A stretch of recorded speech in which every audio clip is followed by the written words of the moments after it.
What's up, everybody? Welcome to the AllSooners Podcast. You can tell by my voice it's going to be a rough one, but we're going to plow through. It is Wednesday, October 4th, episode 211. As Ryan pointed out on Saturday night, that means Saturday night from the press box at the Cotton Bowl will be 212.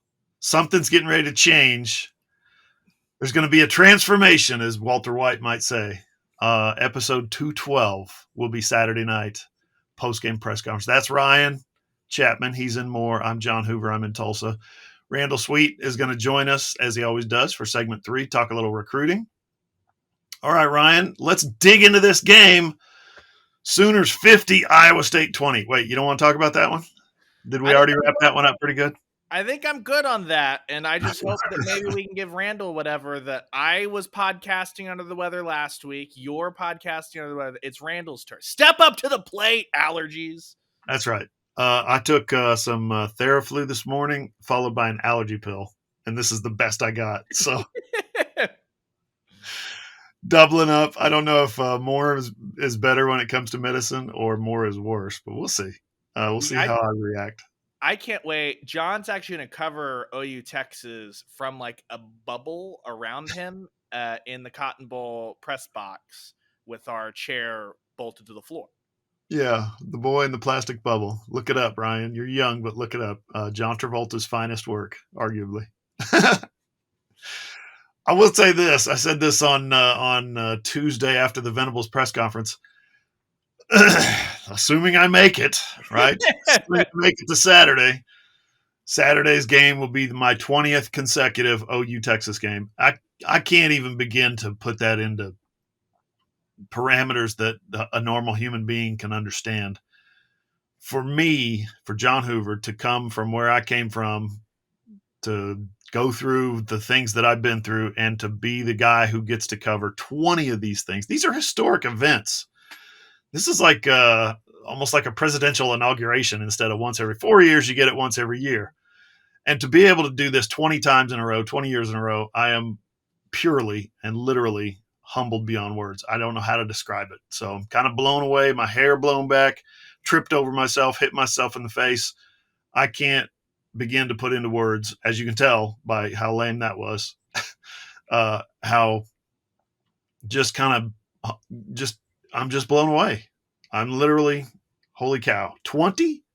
I never thought I'd go to one. When I started my career, I never thought I'd get to go to one OU Texas game, and to be the guy that gets to go to 20 in a row. There's not a lot of us out there that get to go to 20 in a row of these things. So very blessed, very lucky. A lot of streaks were snapped or asterisks away in 2020. Eddie and I are actually talking about that this morning, that both Eddie and I, not all covering, have pretty long OU Texas streaks, but due to the pandemic press box, only one per outlet. Eddie was not able to go to 2020. I was not able to go to 2020. So it's like I've been to every one of these contests since 2004 with the little asterisk up there for 2020. Now, my view has been much different for most of those games than what you've gotten to do with your Rudies and your lack of Wi-Fi.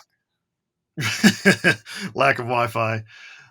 Craziness in the auxiliary press box. There's some lawlessness, and most of it was perpetrated by the Dallas Police Department. I'll just say that. And there was a medical team that Ryan was getting ready to throw down with last year. 2 years ago. You guys can't do that in here. And they ran. They turned around and ran up the stairs. We were in copy, select all, delete in 2021 as all the stories we'd written at halftime were just thrown out the window. Yep. And I was ready to throw the medical team out the window. So I was like, shh. Yeah. This is a working press box. Ambulance drivers. There were cops. There were 2 cops up there, and they were placing bets on like every other play. I bet you 5 on this that he goes for 10 yards. He gets first down right here. We're like, dude, can't do that in here. This is a press box. It's somewhere else. Somewhere. Go to Ames. They welcome that in Ames and in Des Moines in Iowa City. Yeah, for sure. Speaking of Ames, Sooners cleaned up for the final time against the Iowa State Cyclones. Probably never play them again unless it's 30 years down the road. They need to pick up some non-conference stuff or something. I don't know. But yeah, the series with Iowa State is over, is done. What was the percentage? They won 80, lost 7, and tied 2. It's the most lopsided Power 5 series out there in history. It's crazy. More lopsided than Bedlam, which is saying something. But yeah, Oklahoma dusts the Cyclones 50-20. Final thoughts on that game, Ryan? Yeah, Oklahoma, it wasn't always 100% perfect, but Oklahoma bowed up, made the adjustments, and responded when they needed to.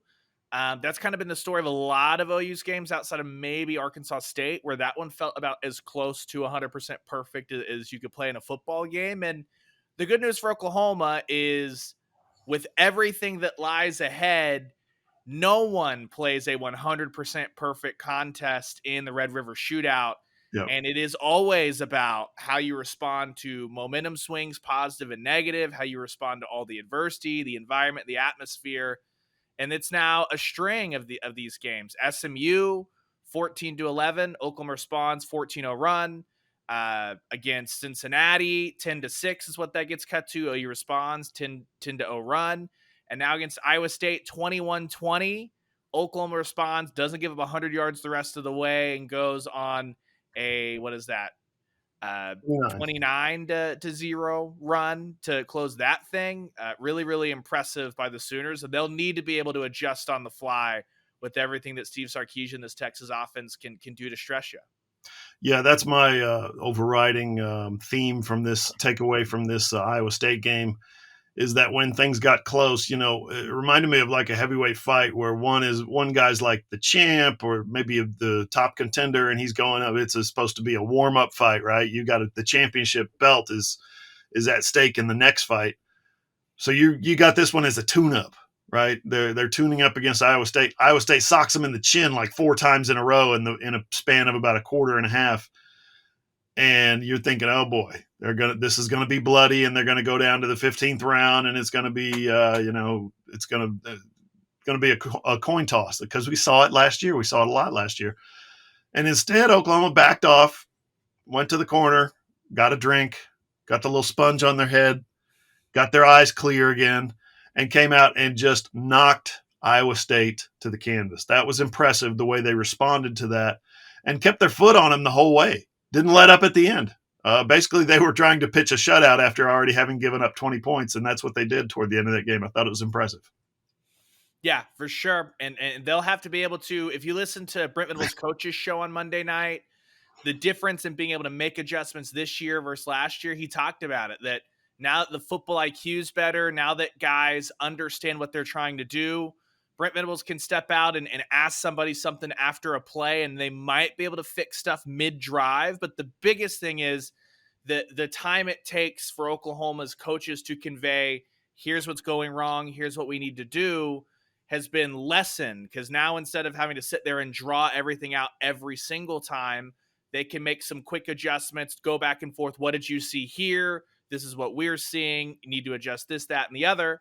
And we've seen Oklahoma be able to make some adjustments mid-drive against SMU. We saw Oklahoma get gashed a little bit early on the ground game against Cincinnati, batten that up, and then the job that they did on Saturday. I just think you're seeing that as the team knows what's expected of them, knows just the defense, it's a lot easier and a lot faster for the coaches to come over and say, this, and this has to change. And like I said, regardless, Brent Venables could walk in with a perfect game plan this Saturday. Steve Sarkisian is too good of an offensive mind, too good of a play caller, too good of a game planner to not have wrinkles that Oklahoma's going to have to react to on the fly. Defense is reactionary by nature. They don't get to dictate the terms. The offense calls the play. You know what I mean? And Oklahoma's going to have to adjust. It's not going to be a shutout. It's not going to be squeaky clean and perfect. And that doesn't mean that Oklahoma can't win this football game.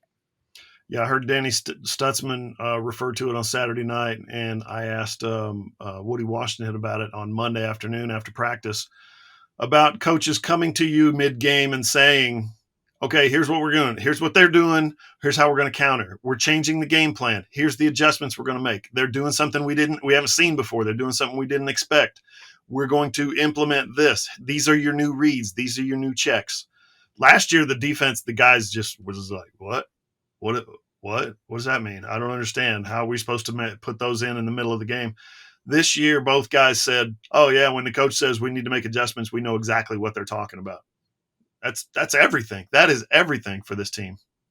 Yeah, and it's huge. So let's turn the page here, Hoove, because OU's done with Iowa State, and unless it's a bowl game, good riddance. It was nice knowing you. I'm good on never covering one of those again. Yeah, for sure. Let's talk about Texas because those adjustments, as you mentioned, Steve Sarkisian and the way that offense operates, the adjustments that they're going to make, small little tweaks throughout their game plan. If OU corners are shading somebody inside, they're going to change the way they release off the line. If there's somebody on the nose as opposed to the one gap, then Texas is going to adjust. Texas is going to say, hey, they're doing this instead of what we saw on tape. So let's change the way we're approaching this particular block. Oklahoma now understands what to do. And I thought Iowa State was a growth moment.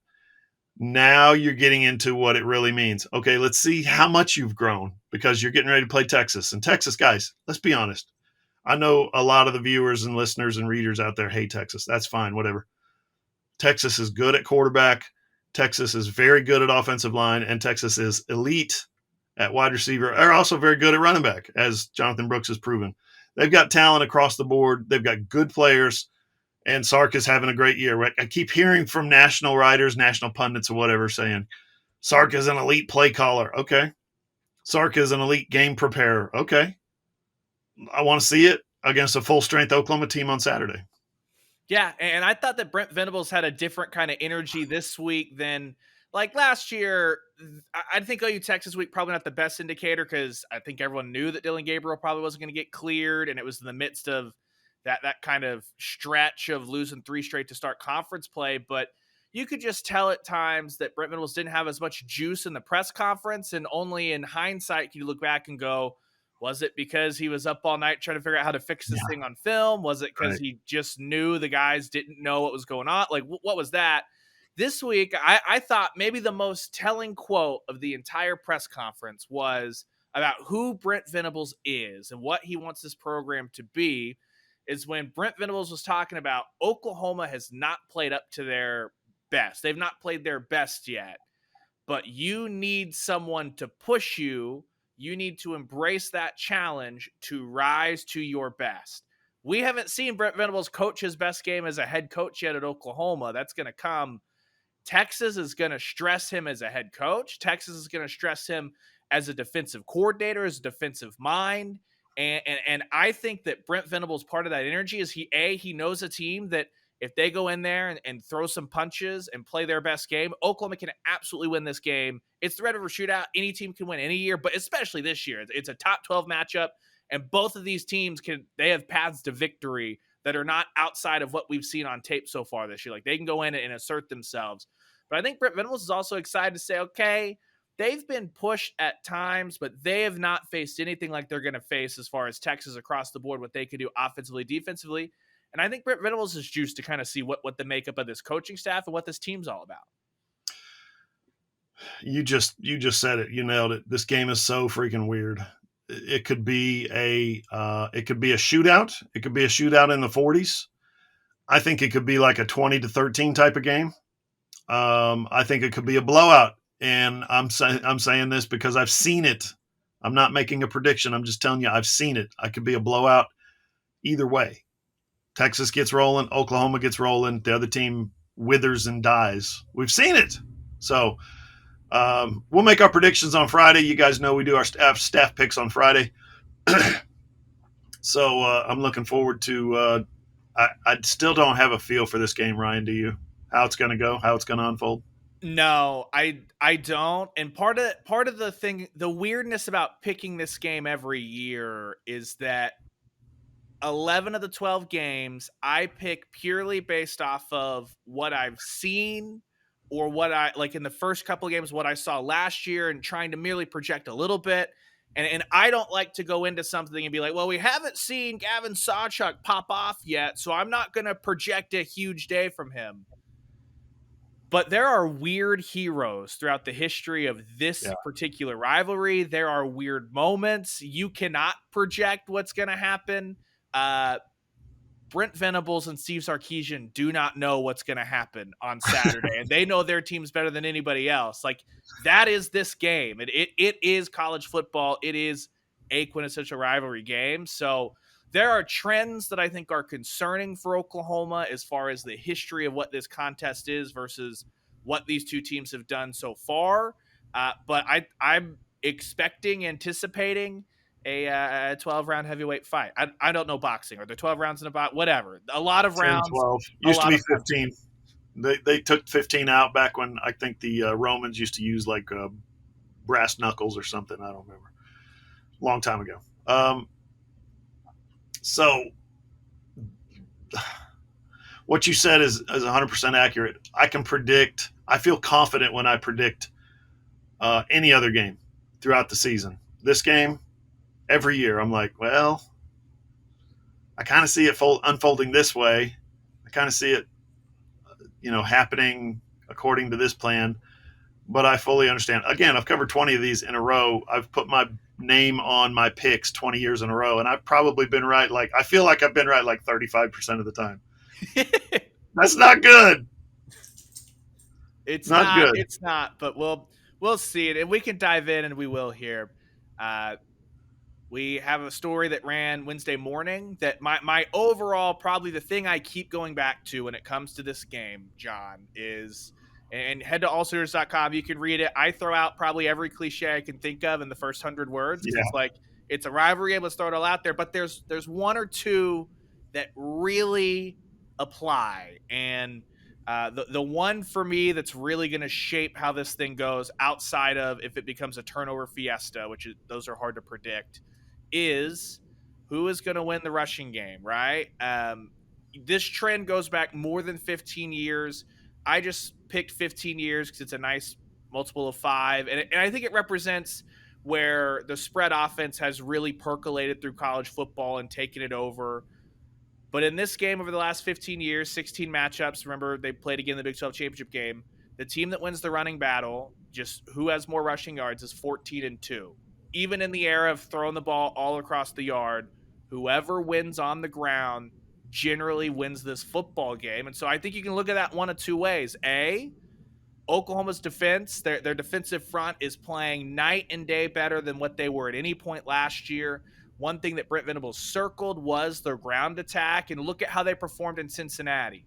That was the number 8 rushing team in the country. Oklahoma held them to about 150 yards coming into that game. The flip side of that, I think, coming into this thing is Jonathan Brooks has gone over 100 yards in 3 straight games. He has found a great rhythm, especially in Big 12 play. Rhythm is not part of the vocabulary in Norman's running game right now, or in the running game in Norman right now.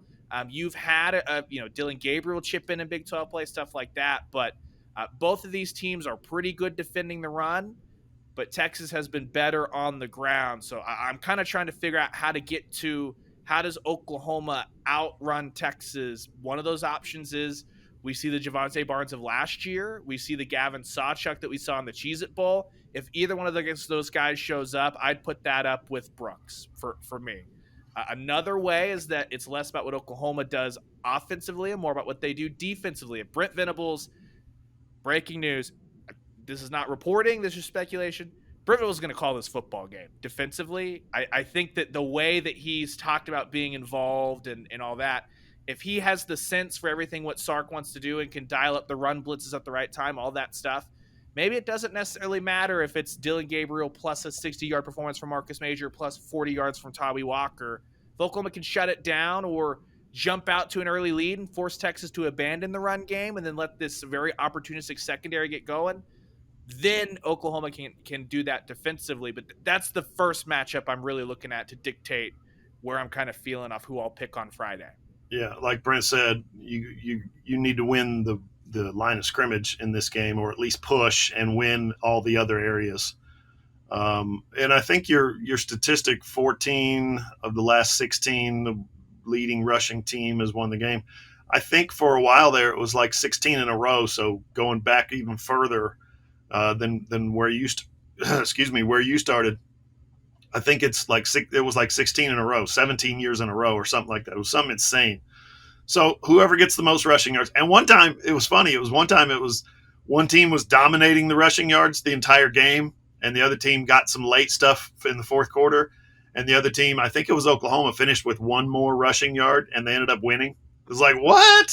That thing's still alive? That streak is still alive? That's crazy. But it played out. The other streak, Ryan, is the more experienced quarterback.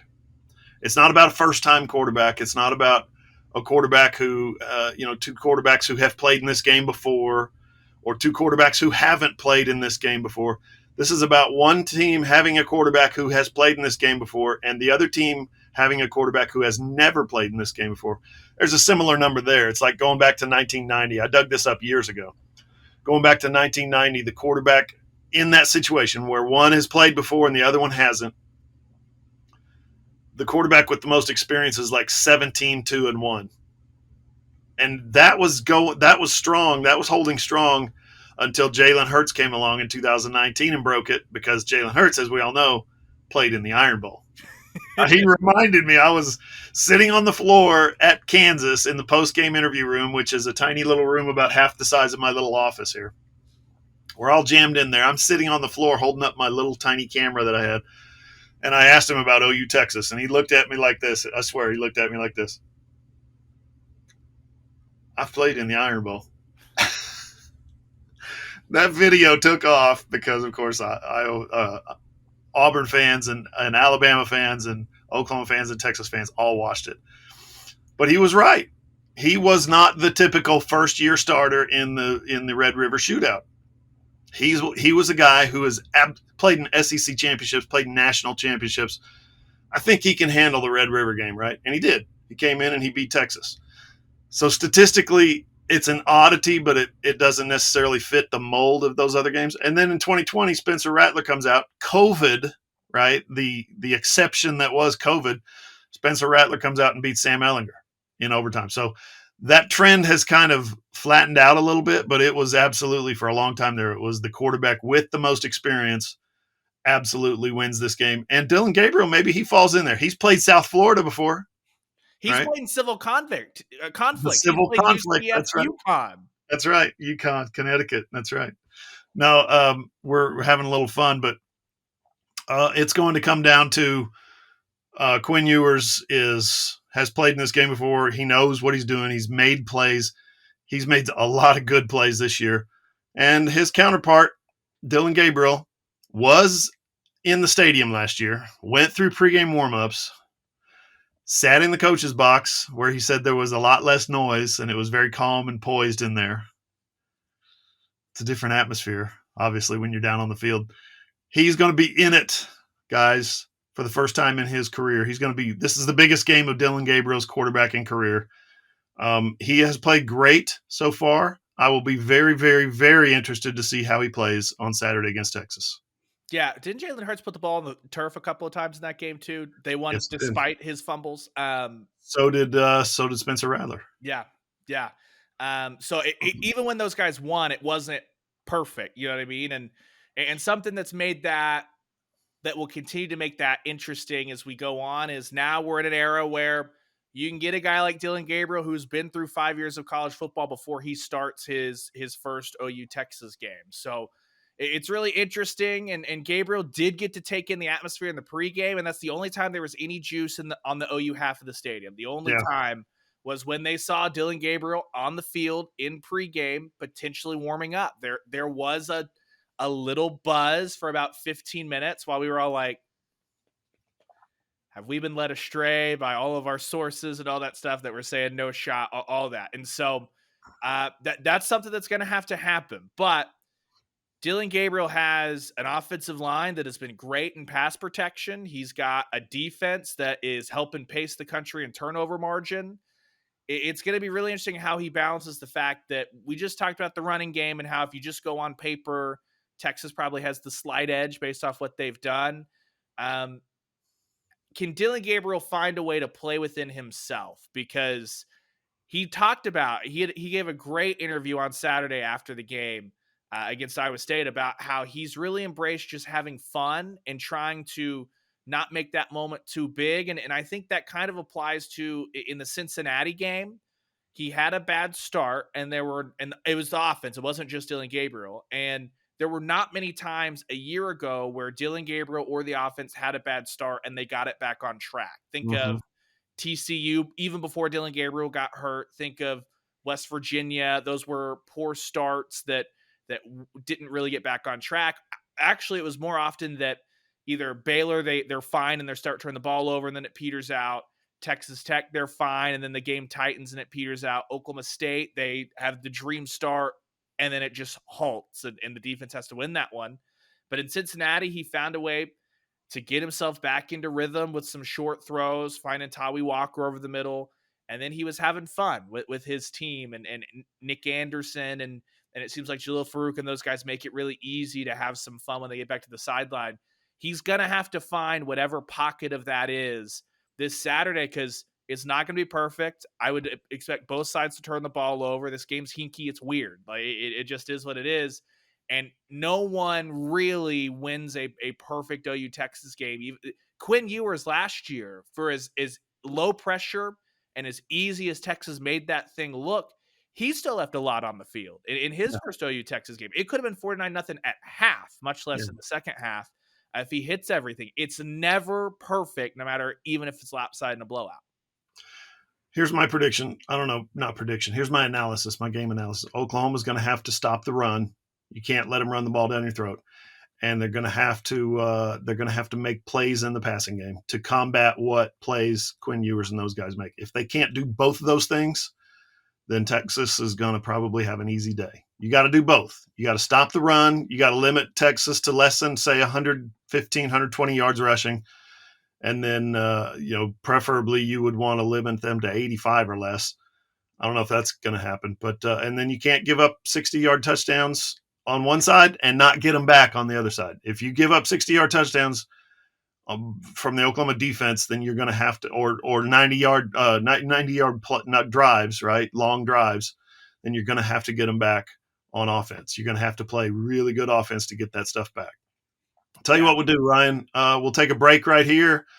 We will come back and we will give you our favorite matchups from this game, because this is what it boils down to. All that's next on the AllSooners Podcast. All right, we're back on Twitter. Give us a follow at @all_Sooners. You can find me at John E. Hoover.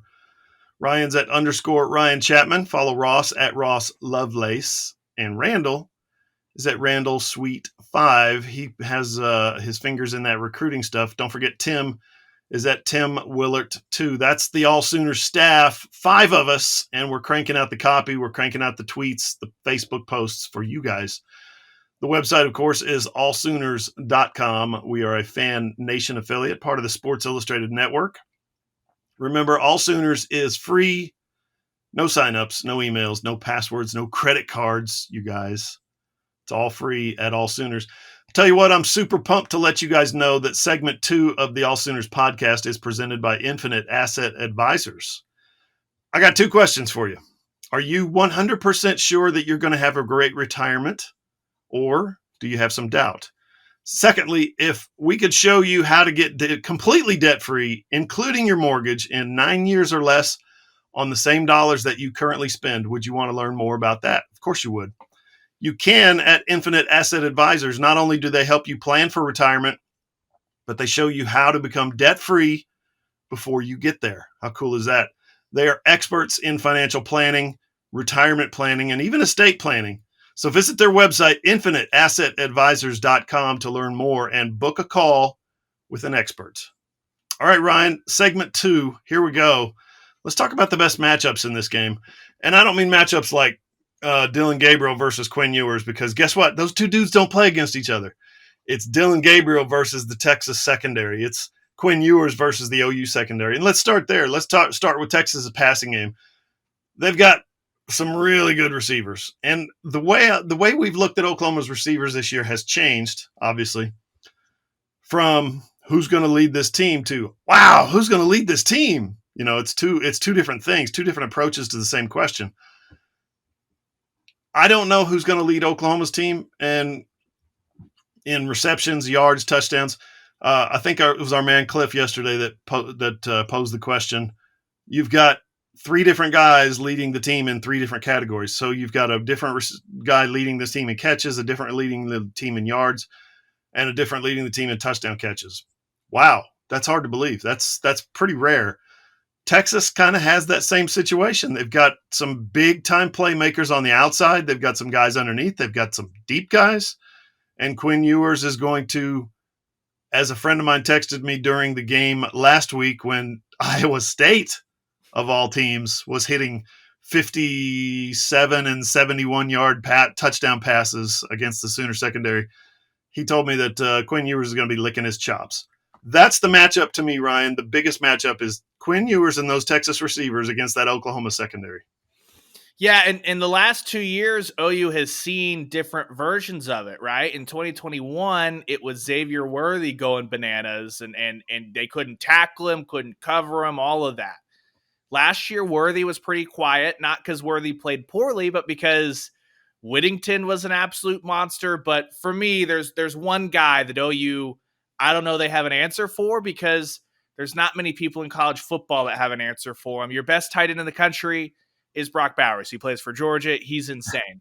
The guy behind him, I think, is Jatavian Sanders. And for me, that is specifically the matchup that I'm not sure what Brent Venables and Oklahoma are going to do. And that'll be the thing I'll be watching most closely.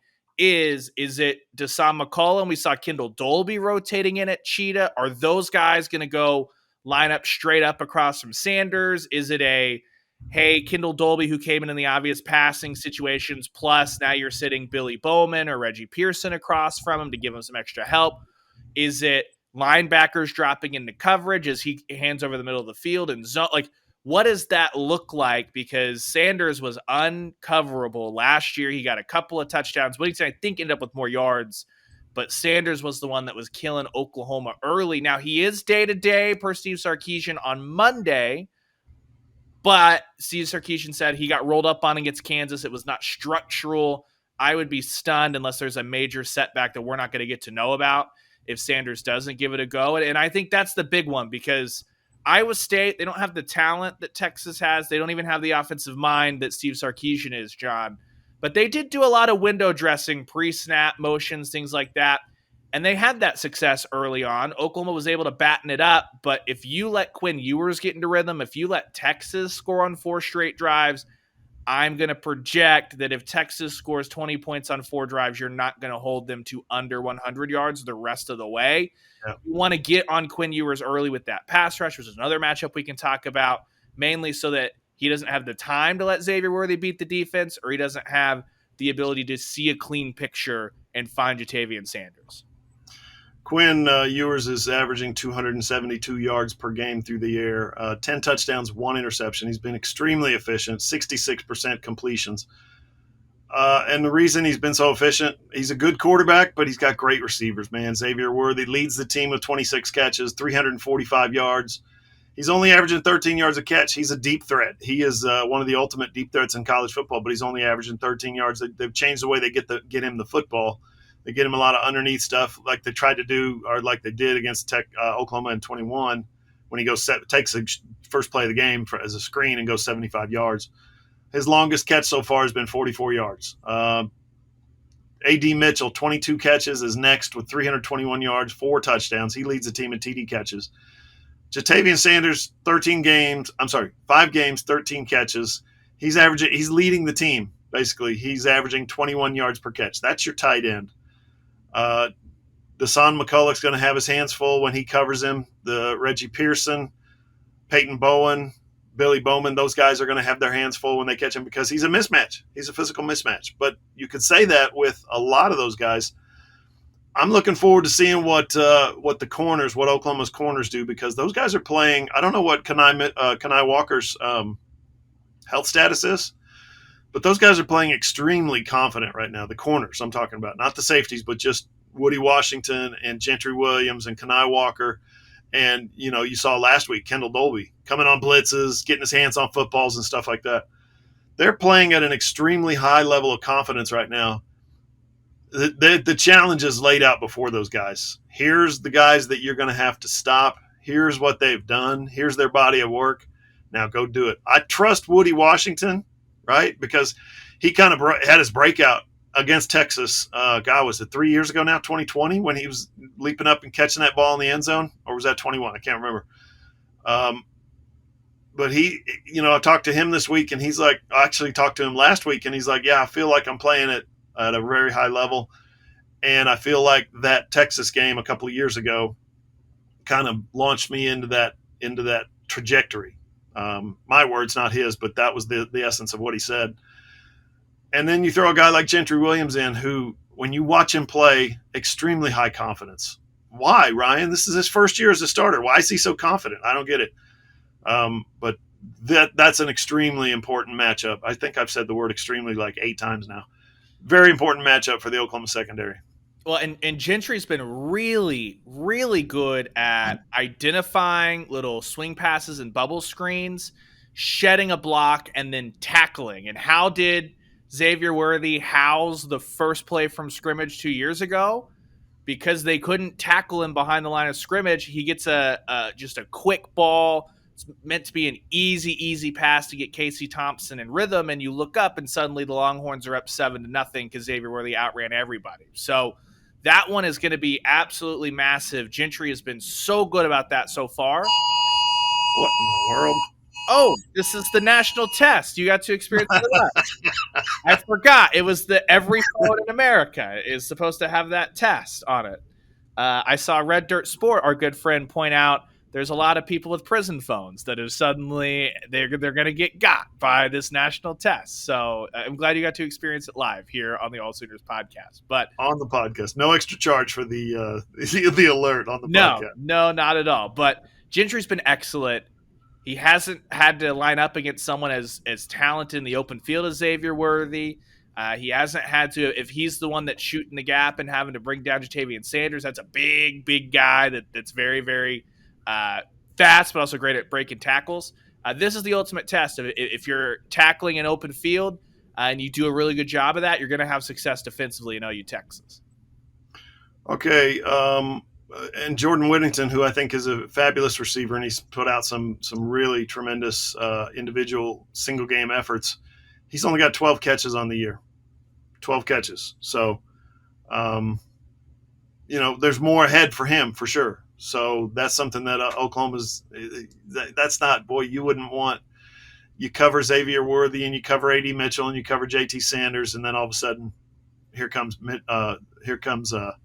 Whittington for 12 catches. That can get you beat. Let's flip sides of the ball, Ryan, and talk about Oklahoma's passing game. Dylan Gabriel's having an unbelievable year, 300-some yards a game, 15 touchdowns, 2 interceptions, completing – I think third in the nation, 78% of his passes completions. He's having an unbelievable game, and I like him and the depth of the Oklahoma wideouts against this Texas secondary. I think this is a real strength for Oklahoma. Yeah, and when you look at it, we've talked so much because we cover Oklahoma, and the questions around Oklahoma are we knew what the first 5 games were going to be, and the defense eye test, it looks so much better, all that stuff. This is where you find out how much of it's real. Flip that over. Texas was a much improved unit last year under Pete Kwiatkowski. They've been playing really well so far this year. Texas played a backup quarterback against Wyoming, I'm pretty sure. They played Jason Bean, a backup quarterback against Kansas, not Jalen Daniels. And Milroe, we've all seen what Milroe is at Alabama. Dylan Gabriel is the best quarterback this Texas defense has played this year, and it is not close. It's not anywhere close. As good as Quinn Ewers has been and him taking a step forward, PFF's not the end-all, be-all, but if you look at their grades, Dylan Gabriel consistently highest grade dude in the conference. His grade, he has been graded higher than Quinn Ewers has been. They're 1 and 2 coming into this week. So as much as we talk about that, this is going to be a massive ask of the Texas secondary because Oklahoma's offensive line has been excellent in pass protection. And so for me, the question is, I know that it's take what you give, all that stuff, but does Nick Anderson get 6 or 7 catches? If Nick Anderson gets 6 or 7 catches, I'm telling you, he's going to break some tackles and good things are going to happen. Is Dylan Gabriel going to be able to connect on a deep shot with Andrell Anthony? Can OU's offensive line hold up that long to let that happen? Brendan Thompson, hi, hello. You have never lost this game from the other sideline. You're going to stand on the same sideline this year as they flip home and away. Can Brennan Thompson's speed come out and hurt the Texas secondary? Those are the questions that the Longhorns have to answer, because while they've been really good stopping the run and kind of dictating that, I think Oklahoma should be able to give Dillon Gabriel some time to kind of negate that pass rush and let him try to work against this Texas defense. I like Oklahoma's passing game against Texas because they have such a variety. They've got big wide receivers. They've got over-the-top wide receivers. They've got the fade, the back shoulder fade guys that can go up and grab a ball in traffic. They've got the deep down the sideline guys. And these are all guys who have made plays. They've got the underneath guys. They've got the jet sweep guys. They've got guys who can run really precise routes on third downs. That's something that I think Oklahoma very underrated. And I don't know how Dillon Gabriel does it. When you drop back to pass and you can look at the All-22 or you can look at the TV copy or you can just watch it live. When Dillon Gabriel drops back to pass, there's very often, more often than not, much more often than not, maybe 70% of the time, there's two guys open and sometimes three. If it's your first read, you go to your first read. If it's your second read, you go to your second read. I don't know how he keeps it straight because he's got a wealth of receivers, which is something that I don't think any of us necessarily predicted before the season. Like I said before, who's going to lead this team in receiving? None of these guys have done it before. Now we're asking who's going to lead this team in receiving. These guys are unbelievable. Yeah, and they're going to have a huge impact on this game. And here's the other thing too. You might look at, we talked about it earlier, the running game and what you have to do. We have not seen Jalil Farouk direct snaps this year. We've not seen Gavin Freeman direct snaps this year. We've seen a little bit of motioning Farouk into the backfield and Freeman into the backfield and using those guys as swing passes, stuff like that. But I know that last year was Wildcat City and all that, but the rest of the year, the Jalil Farouk direct snap was a threat. Oklahoma ran that pretty consistently, trying to catch defenses off guard. So when we talk about this OU running game and someone's got to break out, not saying they're going to give Jalil Farouk 17 carry, anything insane like that. But if he pops one because Texas defense isn't ready for it, something like that, it might be Oklahoma's wide receivers who are that X factor in the ground game if Oklahoma can get that going, because they've got that potential. And outside of that, punt return from Gavin Freeman, we haven't seen things really click for him. This would be quite a day for him to get going and find a crease and gash Texas for something big that he's kind of creating for himself. Noted jump pass expert Eric Gray is no longer on the team.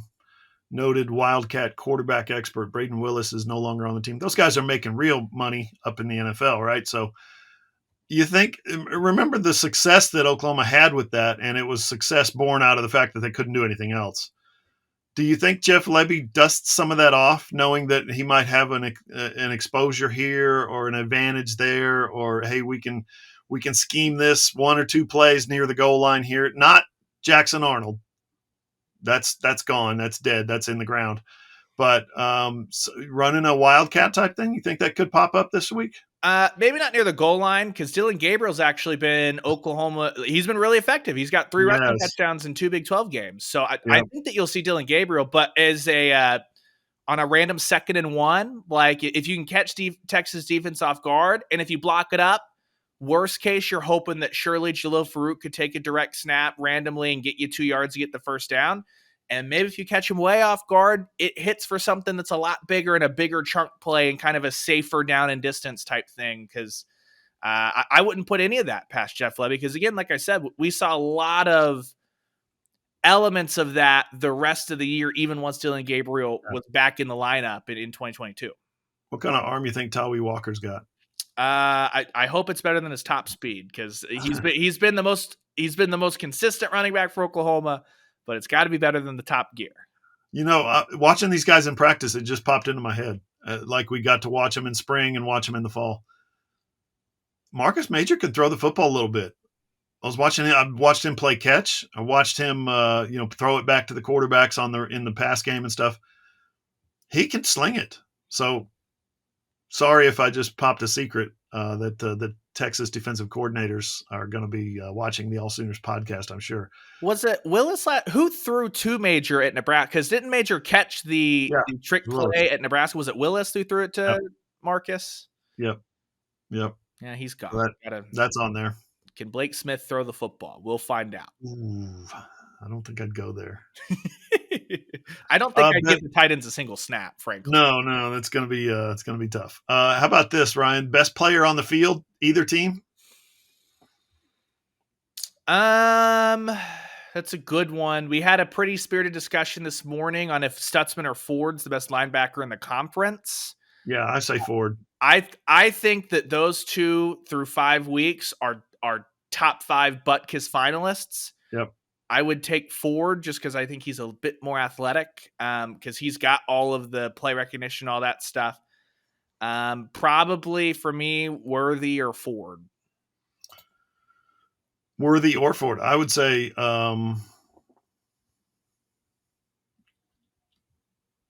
Ford, but I'm not saying I'm wondering if we're talking 3 years from now if it's PJ Adebawore.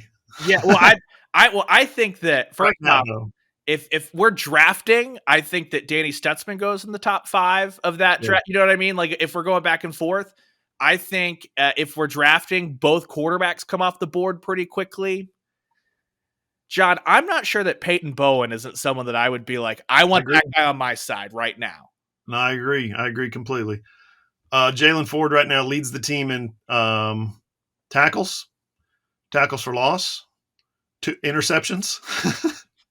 The same thing as last year. He led them in fumbles forced, fumbles recovered, interceptions, quarterback hurries, sacks, tackles for loss. I don't think sacks, but you see where I'm saying. The dude's unbelievable. He is unbelievably productive. When he's on the field, bad things happen for the offense. Yeah. So it'll be really interesting. How about this for one last matchup? We talked about guys that go head to head, so you can't go Quinn versus Gabriel or anything like that. When's the last time in this rivalry we had both head coaches possibly calling plays for their respective units? Because and they'll never tell you, Norman, who's officially last call, whatever. I think Sark and Venables are going to be going heads up on Saturday, calling plays when the Texas offense is on the field and the OU defense is on the field. And I think that is fascinating because for a long time you had Bob Stoops and Mac Brown, a defensive coach and a guy who made his way as an offensive coach. But Stoops was never, he was trusting Brent Venables and Mike Stoops and those guys. And Mac Brown rotated through a cavalcade of different offensive coordinators, but you never got the sense that Mac himself has taken over, give me a play sheet, anything like that. I think that we get that this Saturday, and I don't think we had that last year. I do believe that when Brent says he needs to be more involved with the defense, he's talking about he's alluding to having more play calling duties. I think that we're going to see the two head coaches go heads up when their respective units are on the field calling plays. That's going to be interesting. But I would ask you this, Ryan. Why would Oklahoma change what they're doing for the Texas game? This is just another game. Well, I don't think that would be a change of what Brent Venables has done at all this year on defense. But you think he's been calling everything? I think he's been calling a lot more plays than. I think he's been involved more. I don't think he's been calling. I still think Ted Roof knows what he wants to call, and so he calls it. And then if Venables has a suggestion, I think Venables interjects. I know it's only we're halfway through only his second season as a head coach, but I thought it was really telling that Brent Venables talked about. He smiled. He's like, in his press conference on Tuesday, go watch it, AllSooners.com.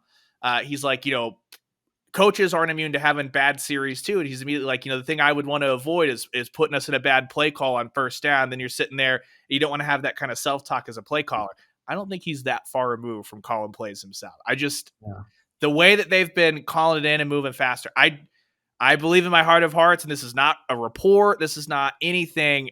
I think Brent's calling the defense. And I think that that's a big part of why situationally they've been in better calls, as well as not just that, but the defense just playing better.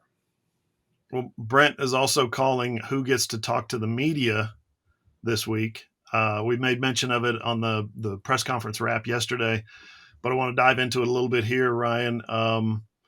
Again, this is trust me when I say this is not about the media. This is about changing your protocols for the Texas game.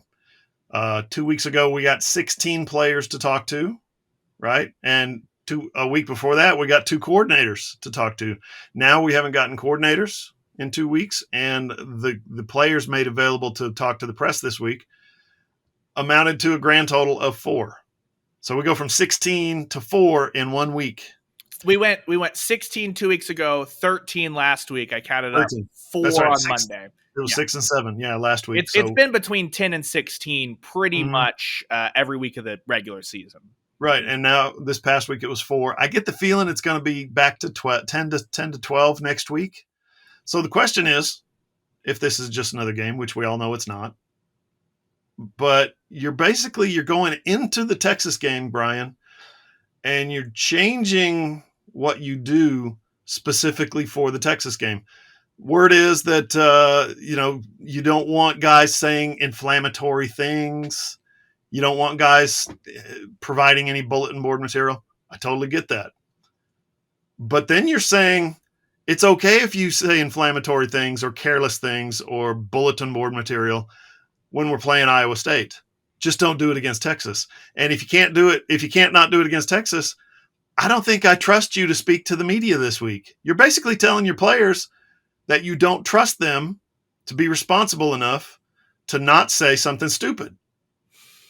So I'll back off here. I know I'm making too much of this, but I don't think there's any question when you change midway through the season, you say, you know what, we're not going to do that anymore. And you take it away because it's not just about us. It's about the players who get to come over and talk to us. Guys are usually out there 15, 20 minutes sometimes. Walter Rouse was out there for a half hour. They enjoy it. They get to tell their stories. And Brent's talked about guys selling their brand, telling their story, making it about themselves. And here we are. It's OU Texas week, and you only get 4 guys. Yeah, Brent answered it pretty frankly, I thought, when he was asked about it. And Brent said something that I think is 100% correct, that this is a bigger week for media than other weeks. And I can just tell you, there were more media members out there on Monday night than there are every single other Monday night. I counted them, 35 of us. Yeah, and I remember... Which is really high. That's a high number. Yeah, I remember either the first or second week there were 22 people out there, because I remember thinking, there are more of us than there were last year, and there were 22. So there were 10 more people. It's already a bigger media group, and then there were 10 more for OU Texas. I guess I was supposed to say this as the media person, but I understood what he was saying. I think that it's just a limiting outcomes type thing. What do good coaches do? They put their players in good situations.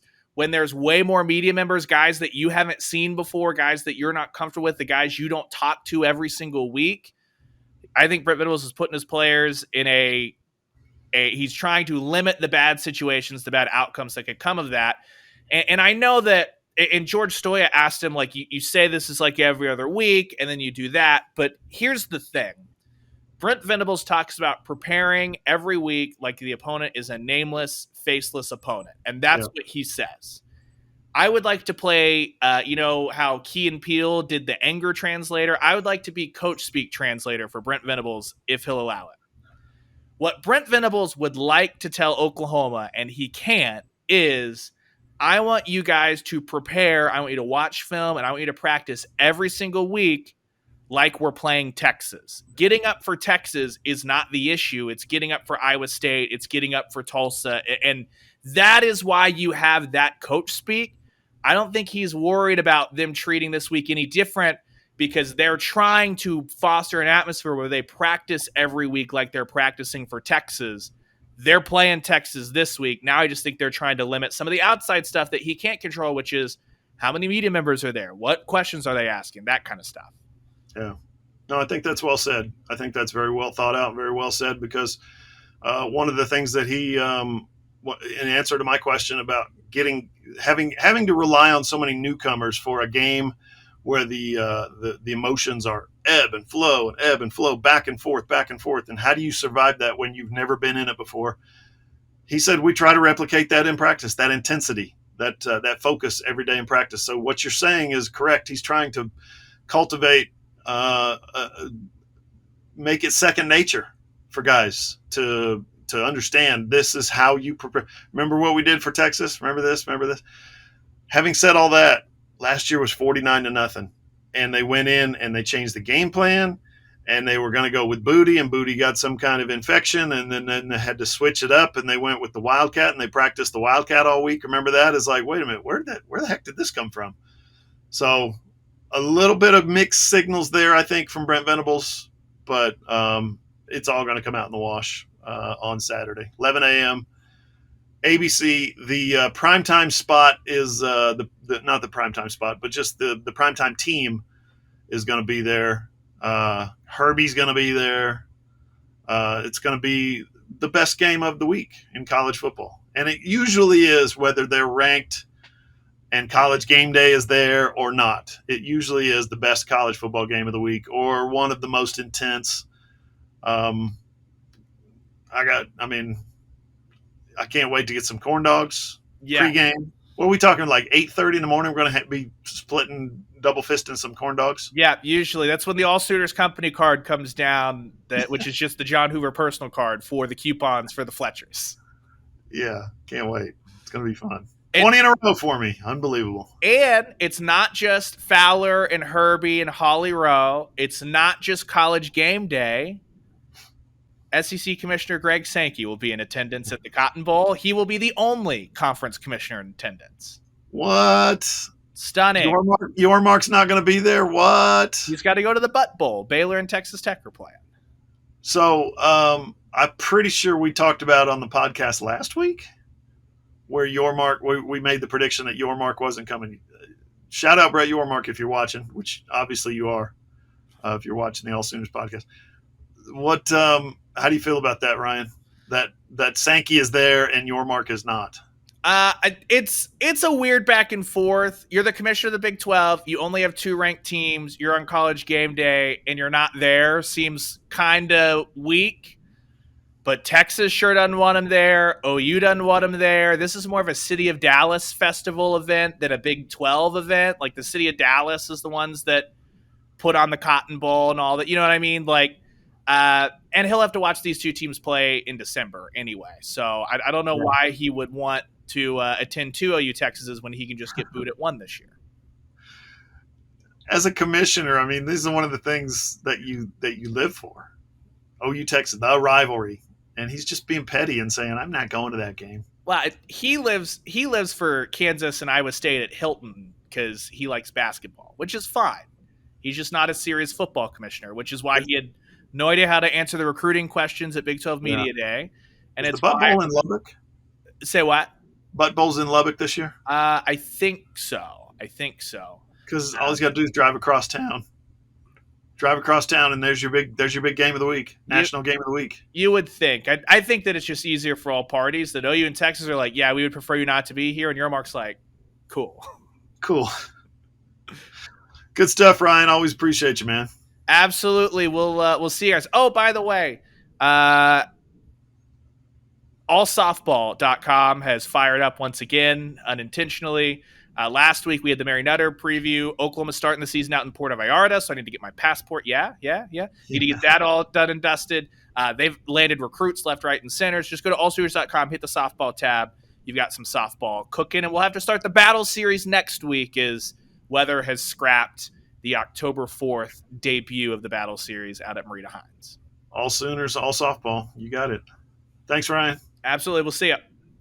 Remember, this segment of the AllSooners podcast is presented by Infinite Asset Advisors. Go to infiniteassetadvisors.com to learn how you can get debt-free, folks, and begin real retirement planning now. Don't wait. Retirement, private banking, family asset protection, estate planning, living trust, all that. Let Corey and his team take a look at your portfolio and get you started and help you take control of your financial future. Coming up next on the AllSooners podcast, Randall's going to join us, and he's going to talk a little recruiting, and we're going to finish our preview of the Red River rivalry. All that's next. Hopefully my voice holds out on the AllSooners podcast. And we're back on the AllSooners podcast. Final segment. If you like the AllSooners podcast, I would remind you to please go ahead and like us. Drop us a nice rating. We prefer the 5-star ratings. I can't tell you how much that helps. If you like us and give us a 5-star rating, the podcast platform that you're listening to pushes us out for some more suggestions, and the podcast can grow, and we can bring you more sponsors, and we can bring you more data and information on the Sooners. So share us on social media as well as the AllSooners Podcast. If you get a little Twitter button or X button, x.com. I'm going to call it Twitter because it still doesn't register on our website when we embed a tweet. X.com doesn't work. So I'm going to call it Twitter until at least X.com starts working. And if you're watching on YouTube, please like and subscribe. Leave us a comment. Mash that like button, right? All that good stuff. Segment 3, Randall joins us. A bug in here. Randall joins us here on segment 3. We're going to talk a little recruiting, but first let's finish the preview of Saturday's OU Texas game. Randall, it's your first time to cover. We're going to have a lot of these this year. Your first road trip, your first home game, your first road game, all that good stuff. This is your first OU Texas game. You've been there for these in the past. You've been to the Texas State Fair. You understand the atmosphere and all that. This is your first cover, your first time on the sideline for OU Texas. How excited are you, man? Oh, I could not be more excited. I mean, the atmosphere of just what OU Texas is, especially, this year's game being, so monumental in both of these teams' seasons, and really the trajectory of the programs in their turnarounds with their new coaches. I mean, I don't think there's a better first OU Texas game to cover. I'm so excited. I can't wait to hear how loud it's going to be on the field, because I know it's going to be up a few decibels from anything we've heard so far this year. And obviously very excited for some Fletcher's corn dogs. Yeah, you picked a good one to make your first, and you better believe we're going to be rolling in through my secret kind of backdoor entrance into the State Fair parking lot, and then we're going to be getting there about 8. We're going to be rolling up to Fletcher's with a handful of coupons about 8:30, and we're going to be looking for some trash cans about 9. No, Fletcher's doesn't make you do that. Fletcher's is awesome. I love Fletcher's. Me and Fletcher's follow each other on Twitter. Wow. And I was pretty stoked when they got a concessionaire booth at Memorial Stadium for home games at Oklahoma. And I can't swear that they're doing that again this year, but I know they did the past, I think, 2 years, 3 years, whatever it was. Man, I can't get enough Fletcher's corn dogs. Here's the deal. I've told people this before, Randall. I don't generally like corn dogs. Like, go to Sonic and they're having the corn dog deal, buy one, get one, right? And I'm like, I don't want any corn dogs. I go to the State Fair, Texas, and I'm like, where's the nearest Fletcher's? It's different. It's just different. It is. I mean, everyone talks about fair food in general being great, which it is 100%. But Fletcher's corn dogs are, the staple there. There's just something, like you said, there's something different about them. I think I could eat 1 million of them on an OU Texas day, and I'd be happy. My favorite OU Texas memory has to do with Fletcher's corny dogs. My nephew was in the Pride playing trumpet, and he texted me and said, I'm, in the third row or whatever. I think it was his senior year, 2004. It was like 59 degrees and drizzling the entire game. And he texted me at like 8 a.m. and said, we're down here on the field. Can't wait to see you, whatever. I was like, have you eaten? And he said, no, I'm starving. Because they've been up, the band, right? The Pride, they get up at like 5 a.m. and get down there and start getting prepared. He didn't have time for breakfast. So I went to Fletcher's and I brought 4 corn dogs. And I got 2 for me and 2 for him. And I was like, bro, here's your corn dogs. That is my all-time favorite OU Texas memory, is providing my nephew 2 Fletcher's corny dogs before the 12-0 shutout. Not the Red River shootout, but the Red River shutout back in 2004. Vince Young and those guys couldn't even find the end zone, much less reach it. Yeah, that sounds like a pretty good memory. I think the first OU Texas game I ever went to was in 2019, which was a pretty entertaining battle between Jalen Hurts and Sam Ehlinger. And I think the only other OU Texas game I've been to was in 2021 when Caleb Williams and Casey Thompson duked it out at the Cotton Bowl. So two pretty fun memories, but nothing like providing a family member with some valuable nourishment in a time of need. Corny dog sustenance, that's what I call it. Yeah. So you might be in for another one of those classics, Randall, with a quarterback showdown, a quarterback duel between Dylan Gabriel and Quinn Ewers. I mean, holy cow! This thing's got the markings when you talk about the receiver cores, yes, and you talk about the quarterbacks, and you talk about the offensive coordinators. This thing has all the markings of a high-scoring, back and forth kind of game. Yeah, I mean, and that's obviously aside from last year, that's what we've seen out of OU Texas for. mean, a long time. I mean, really since 2017. If you think back to 2018, Kyler Murray and Sam Ehlinger are going back and forth. The next year, Jalen Hurts going back and forth with Sam Ehlinger. The year after that, I mean, that was the 4 overtime special where the two teams duked it out. And while it seems like both teams are much better defensively now than they were in any of those games, it would not be surprising, like you said, to see another back and forth shootout where both teams are running up and down the field scoring. I think that the passing offenses of both of these teams are going to really allow for that. I mean, we've seen Dylan Gabriel throw the ball all around the yard to really whoever he wants: Nick Anderson, Jaden Gibson, Jaleel Farouk, Andrell Anthony, tons of other guys. I mean, Drake Stoops. Son. Yeah, Drake Stoops has a few touchdowns this year. I mean, obviously Texas has a few amazing wide receivers in Whittington, A.D. Mitchell, Xavier Worthy. We've seen what he can do to OU in the past. So, with those receiver cores, like you said, Dylan Gabriel playing at really the top of his game, the best that we've seen him play at Oklahoma. Quinn Ewers playing the best we've seen him play as a college quarterback. It really has the makings of, like you said, a high-scoring shootout. If OU is able to run the ball better than we've seen really all season, then that would just add an extra layer to that. Texas has had success running the ball. At least it seems like with the year that Jonathan Brooks has had. So, offensively, OU might have to play catch up on the ground, but through the air, it seems like these two teams are pretty evenly matched. Yeah. Now we talked a lot about the offense, and Brooks is averaging 120 yards a game on the ground, so he's really good. But what are the odds that the first person who puts on the golden hat is either Danny Stutzman or Jalen Ford? Yeah, I think you're right in that.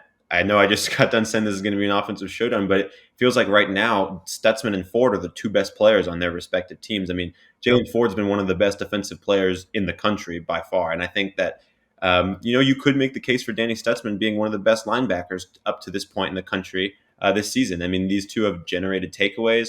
Stutzman's been flying all over the field, tackles for loss, sacks in the backfield.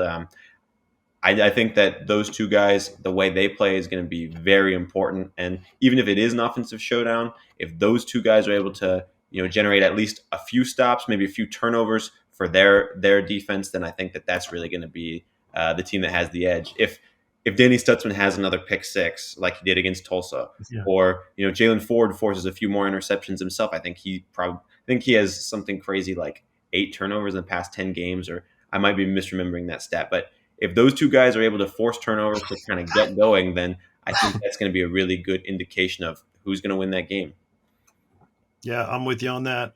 Those guys are playmakers, and very when the Butkus Award announces their finalists, both those guys are going to be on it. Yeah.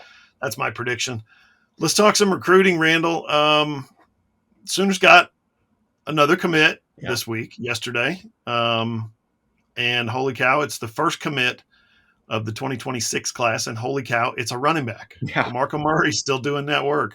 Yeah, it's I don't want to say shocking, but I mean the 2026 class just feels like it's so far down the road that getting commitments there, it's makes me feel a little old. I can't lie, but Hatton, the first running back to commit to OU in the 2025 or 2026 class, is a great get for DeMarco Murray. I mean, you mentioned that he continues to put in the work. I mean, number 1 running back in the 2024 class committed to OU, top 5 running back in the 2026 class committed to OU. Right now, Jonathan Hatton is the number 5 running back in the 2026 class, according to the 24/7 Sports Composite.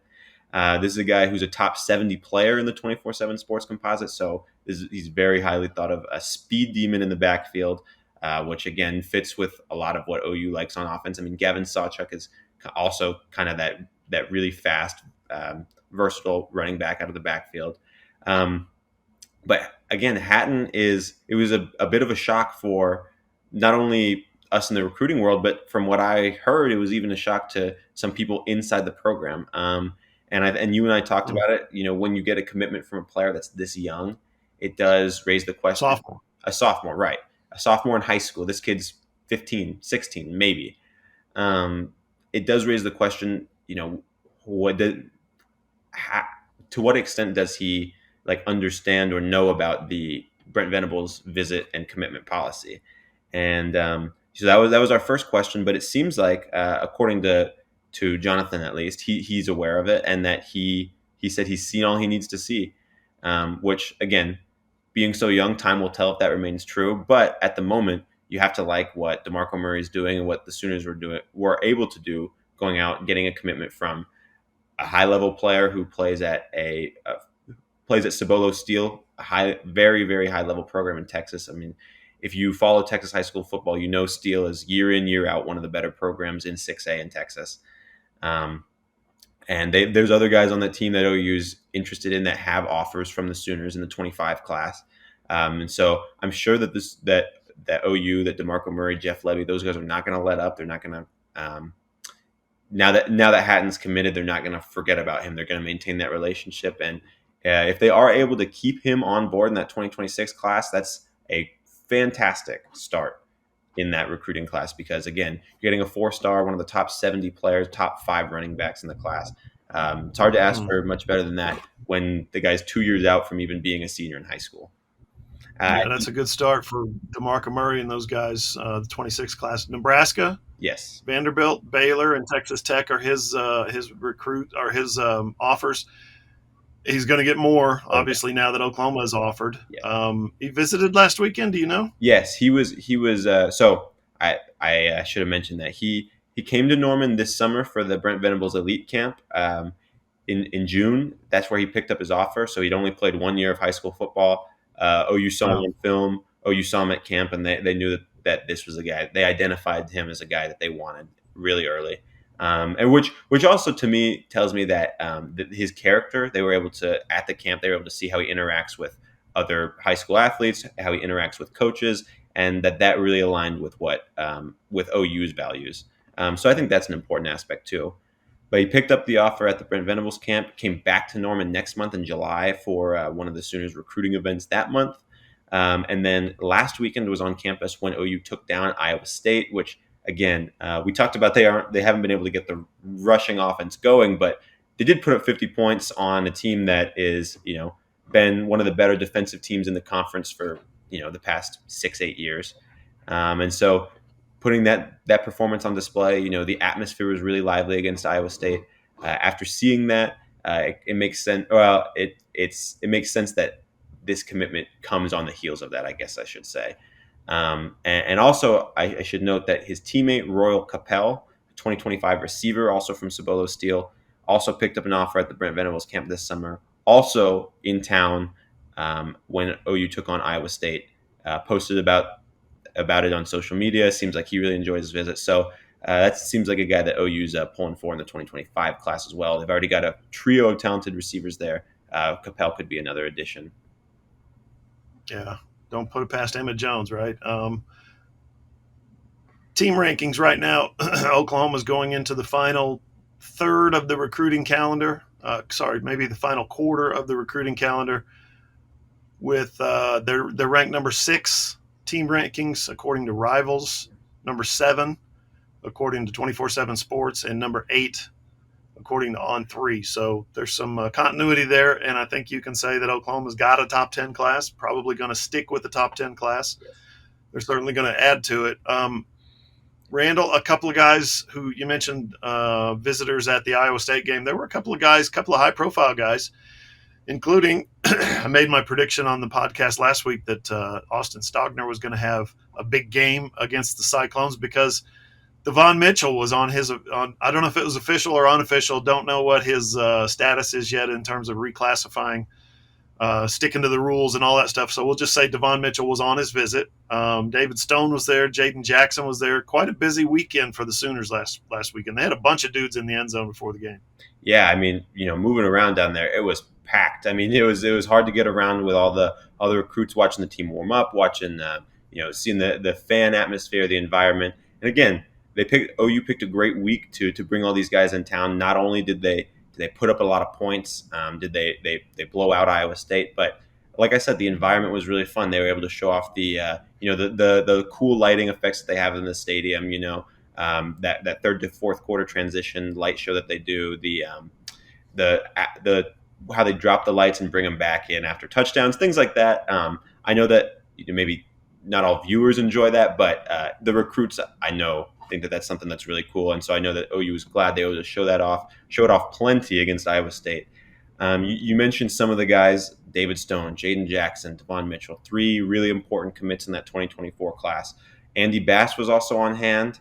Ace Hodges was also on hand. Those are 2 local commits that are, both going to be coming in 2024 as well. Bergen Kaiser, another local guy who was there. Zion Kearney from the Houston area. He's one of OU's top rated commits in the 2024 class, a 4-star wide receiver. He was there with a few other kids from the Houston area that OU is interested in.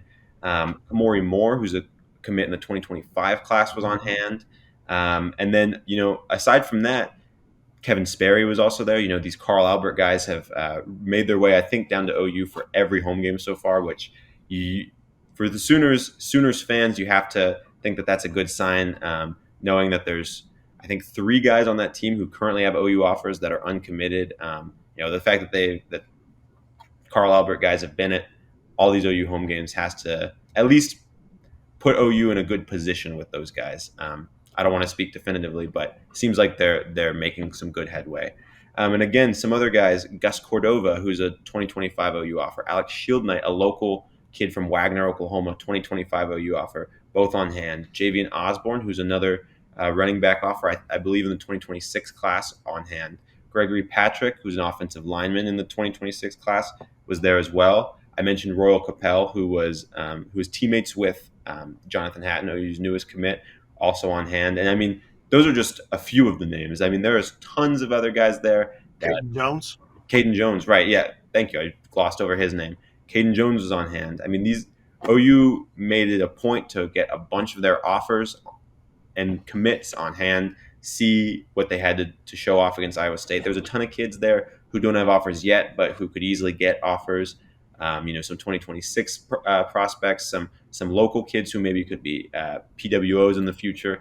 The way OU has used their home games as just massive recruiting events is really something to behold, because it seems like every single home game there's 20 plus guys on campus, and they're using it as an opportunity to bring in guys on all levels, whether they're commits, whether they're offers, whether they're guys who aren't offers yet that might be offers in the future, whether they're potential preferred walk-ons. I mean, they're running the gamut of the recruits at these events, at these games. I think that it's just going to pay off for OU. And when you don't have to kick off at 11 a.m., when you have a 6 p.m. kickoff like you did against Iowa State, it's a lot easier to get kids from Michigan like Gregory Patrick, or from Houston like Zion Kearney, up to campus at 6 p.m. than it is at 11 a.m., especially if they're playing high school football the night before. Yeah, that was huge, I thought, especially when you can flick those LEDs on and off. Yes. Let's see. Let's go with the immediate future. October 12th is the date that Daniel Akinkunmi has set. Yeah. We've talked about him a couple of times in the past, and here we are. It's next week. Yeah. It's literally next week. So any movement on him, any word, any tweets, anything interesting turning on him? I think that right now OU is probably pretty firmly in the lead for Akinkunmi. I think that, again, this is a guy that Bill Bedenbaugh's identified as someone that one of his guys, and when we talk about it all the time, Bill B doesn't always necessarily grab the highest rated recruits, but he knows what he's looking for in offensive linemen. That's something, I mean, we know that's a staple of Bill Bedenbaugh's recruiting, is even when he doesn't grab the highest guys, he knows the type of guys, the style, and he's able to develop them into, the players that he wants. And I think that Akinkunmi may be getting a little slighted in the ratings. I don't mean that as a shot at any rating services, but it's hard to evaluate a guy who's not playing in the United States. That's, obvious. Yeah. And so naturally, I think he's going to be a lower recruit than he would be if he was playing at a high school in Dallas or a high school in, Tampa or something like that. But I do think that OU is in the lead. I think ever since his trip to Norman for week 1, when OU played Arkansas State, I think OU's been in the lead since then. And I don't think that they've done anything, or that any other schools have done anything to change that. I would assume that, again, on that commitment date, OU will still be in the lead. I don't think that between now and then there's much that could change that, but He's got offers from Clemson, from other schools. In recruiting, you never know who could swoop in at the end. He's a guy that teams could see how valuable he is and come in and offer last minute. It wouldn't be surprising at all. He, can play, according to him, all 5 spots in the line.